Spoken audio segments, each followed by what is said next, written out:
Maxime Depreux, vous êtes associé chez Mindstone Capital. Merci d'être avec nous sur BITV. Merci à vous pour l'invitation, Luc-Étienne. Après des véhicules consacrés à l'immobilier résidentiel de luxe et aux hôtels-restaurants, Mindstone Capital a récemment lancé un nouveau fonds dédié au co-living en partenariat avec l'opérateur lyonnais Citizens Co-Living. Peut-être pour commencer, en quoi consiste ce nouveau fonds? Mindstone Capital est une société de gestion agréée où nous cherchons à bâtir des stratégies d'investissement en nous exonérant un maximum des cycles macroéconomiques. On cherche avant tout à aller identifier la création de valeur sur l'opérationnel. Ainsi, fin 2021, nous avons lancé, comme vous l'avez rappelé, Luc-Étienne, un premier FPCI dédié à l'immobilier résidentiel de luxe. Fin 2022, un deuxième FPCI dédié à l'hôtellerie, murs et fonds sur le littoral breton. Et ainsi, en 2022, ce sont près de 265 millions d'euros d'investissements qui ont été engagés. Nous avons lancé récemment une stratégie dédiée au co-living et plus particulièrement un premier fonds en partenariat avec Citizens Co-Living. La stratégie du fonds vise la constitution d'un portefeuille d'actifs de co-living de nature résidentielle, actifs que nous allons réhabiliter notamment énergétiquement. Le but est de développer un portefeuille qui fera partie du meilleur quartile en termes de profil énergétique du patrimoine résidentiel français. Et enfin, de mettre ces actifs en location par Citizens Co-Living qui va s'occuper de la gestion de l'ensemble du portefeuille. Et une fois ce portefeuille constitué, de viser une cession en bloc dans un horizon de 2 à 3 ans. OK. Justement, le co-living est un secteur en pleine ascension en France. D'ailleurs, Businessimo vient de publier son plus récent magazine Businessimo Global, dont le dossier est consacré au co-living. Pourquoi justement le co-living est apparu à Mindstone Capital, comme un secteur intéressant à cibler pour ce nouveau fonds?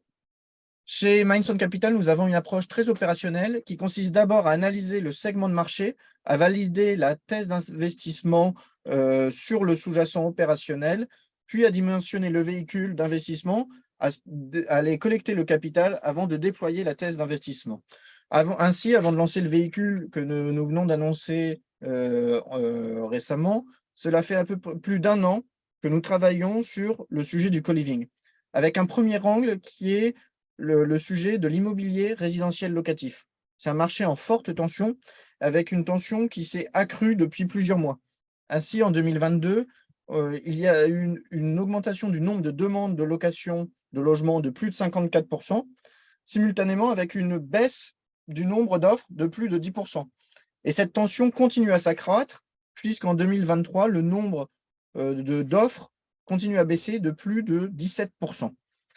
Donc, avec un enjeu, avec un besoin de logement en location et un besoin d'autant plus important sur les petites surfaces pour un marché résidentiel qui est d'autant plus difficile d'accès pour les jeunes actifs.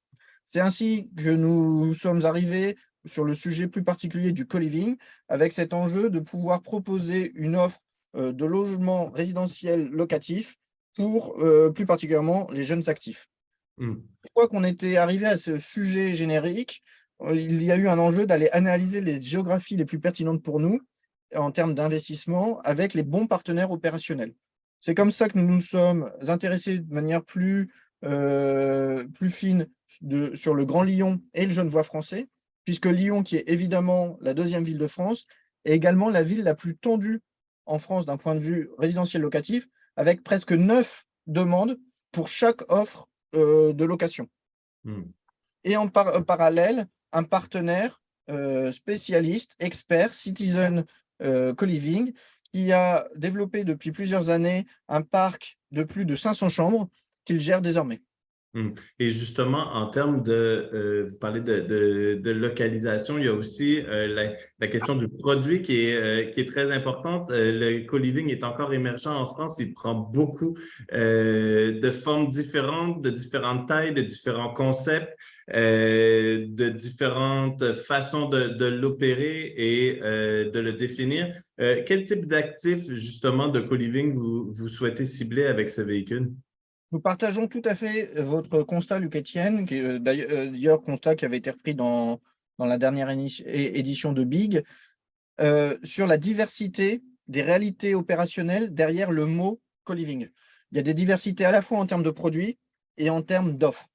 En termes de produits, tout d'abord, l'enjeu est pour nous d'aller au-delà d'une simple offre de colocation, de proposer des fonctionnalités que tout un chacun ne pourrait pas retrouver dans le logement traditionnel de T1 et de T2. Et ainsi, de proposer des espaces tels des espaces de télétravail, des espaces de sport, des espaces extérieurs magnifiés, des espaces de détente, et ainsi appliquer à l'immobilier résidentiel une forme d'économie du partage où, par la mise en commun de ressources, les résidents ont une expérience qui correspond davantage à leurs besoins que dans le résidentiel individuel. Et l'enjeu pour nous est de proposer une offre qui permet de loger plus de personnes sur la même emprise pour répondre à la tension du marché du logement sans dégrader l'expérience. Ça, c'est par rapport au produit. Par rapport à l'offre, on est bien sur une offre résidentielle, d'aller répondre au sujet de la tension du marché du logement et non pas du tout chez Mindstone Capital dans une vision du co-living sous l'angle de la para-hôtellerie. Dans le portefeuille que nous développons avec Citizens Co-Living, il n'y aura pas d'offre de séjour à la nuitée, de séjour à la semaine. Par exemple, dans le portefeuille Citizens Co-Living, la durée moyenne de séjour aujourd'hui est de 18 mois. Dans le portefeuille que nous développons chez Mindstone Capital, nous allons aussi nous intéresser uniquement à des actifs de nature résidentielle et proposer des baux dits loi 89, résidence principale aux résidents. D'accord. Merci beaucoup, Maxime Depreux, pour cet éclairage, pour cette analyse d'un secteur en pleine ascension. On continuera de suivre l'évolution en France comme chez Mindstone Capital du co-living. En attendant, merci encore une fois et puis merci à tous et toutes d'avoir été avec nous et je vous dis à bientôt sur BITV. Merci, Luc-Étienne.